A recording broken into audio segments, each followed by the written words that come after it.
এখন আপনাদের প্রিয় নাজমুল এখন চা বাগানে। তো আমরা চলে গেছিলাম সিলেট বিভিন্ন বড় বড় পাহাড় দেখার জন্য, চা গাছের পাতা দেখার জন্য এবং হাবিজাবি অনেক কিছু। তো যাওয়ার পথে শুরুতে আমি ললিপপ কিনে নিলাম। ললিপপ কিনে আমার 3 মাস পুরনো ঘড়ির দিকে একটু তাকাইছিলাম, বাহ কি সুন্দর মাশাআল্লাহ। তো তারপর আমরা সারা রাত জার্নি করে সিলেটে চলে গেলাম। হোটেলে উঠলাম, হোটেলে উঠে আমরা ব্যাক করলাম কারণ অনেক ক্ষুধা লাগছে।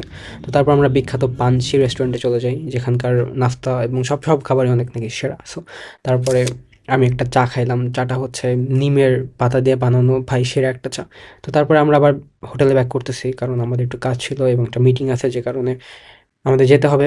তারপরে যাওয়ার সময় আমরা অনেক বড় বড় চা বাগান দেখলাম। তারপর হোটেলে ব্যাক করে গোসল করে বের হয়ে দেখি আমার কলিগরা দুষ্টু গান শুনতেছে, তো আমিও তাদের সাথে দুষ্টু গান শুনলাম।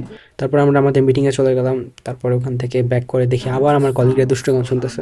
ঠিক আছে, ভালো কথা, শুনুন। তারপর আমরা রাতে ওপরে ডিনার করলাম এবং নিস্তব্ধ হোটেলের মধ্যে মানুষজন যখন ঘুমাইতে চলে গেছে তখন আমি একা একা বের হয়ে নাচানাচি করলাম। লিফটের মধ্যে নাচানাচি করলাম, লিফট থেকে বার হয়ে নাচানাচি করলাম কারণ আমি একটু পরে গোসল করবো এবং গোসল দুনিয়ার সব থেকে মজার একটা জিনিস।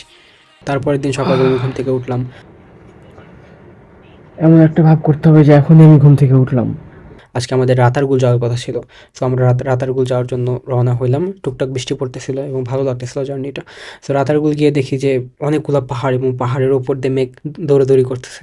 তারপর দেখলাম কয়েকটা ভাইরা মনের আনন্দে গোসল করতেছে কারণ গোসল অনেক মজার জিনিস। তারপর আমরা গাছগাছালির মধ্যে ঢুকে গেলাম। আমি ভাবছিলাম কুমির টুমির দেখতে পাবো, কিন্তু কোনো কুমির টুমির দেখতে পারিনি। তারপরে মামা আমাদেরকে কি সুন্দর করে নৌকায় ঘুরাইলো।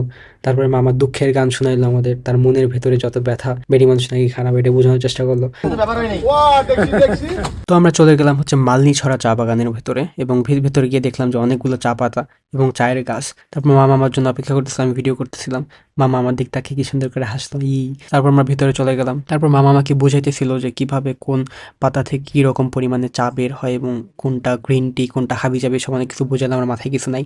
তো তারপরে আমি ভাবতেছিলাম যে আল্লাহ মানুষের মাথায় কত বুদ্ধি দিছে, কি থেকে কি বানায় ফেলায়। তারপরে ভেতরে যাইতে যেতে আমরা চলে গেলাম দোকানের মধ্যে। তারপরে আমাকে সুন্দর করে চা দিয়ে আপ্যায়ন করা হলো। মামা আমাকে বলতেছিল কোনটার দাম কত। তারপর আমি বসলাম একটু পানি খাওয়ার জন্য, অনেক গরম লাগতেছিল। আল্লাহ কুত্তা।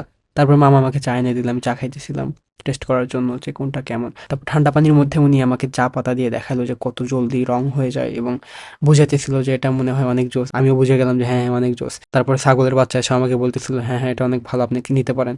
এমন ভাব করতেছি যে আমি মনে খুব বুঝতেছি কিনা, আমি কিছু বুঝতেছি না। তারপরে দেখি বিলাই কি সুন্দর করে লেজ পরিষ্কার করতেছে। গরম লাগতেছে, মামা আমাকে পাংখা নিয়ে এসে দিল। এটা হচ্ছে ভালোবাসা, আমার আর অন্য ভালোবাসার দরকার নেই। তারপরে ভেতরে গিয়ে দেখি সবাই জাম্বুরা খাইতেছে, তো আমারও লোভ হইলো, আমিও বললাম যে আমার একটু দেন আমি খাই। তারপরে ওনারা আমাকে দিল বাধ্য হয়ে, আমি শসার মতো জাম্বুরা নিয়ে খাওয়া শুরু করলাম।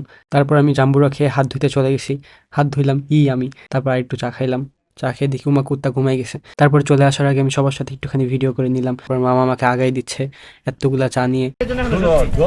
চলে যেতেছি বের হয়ে আমরা, কারণ চলে যেতে হবে আসলে। এবং নেক্সট দিনে যাব আমরা হচ্ছে নাজিমগাড়। সো দেখা হচ্ছে নেক্সট পর্বে। ততদিন পর্যন্ত ভালো থাকবেন, সুস্থ থাকবেন, সুন্দরভাবে জীবনযাপন করবেন। ধন্যবাদ।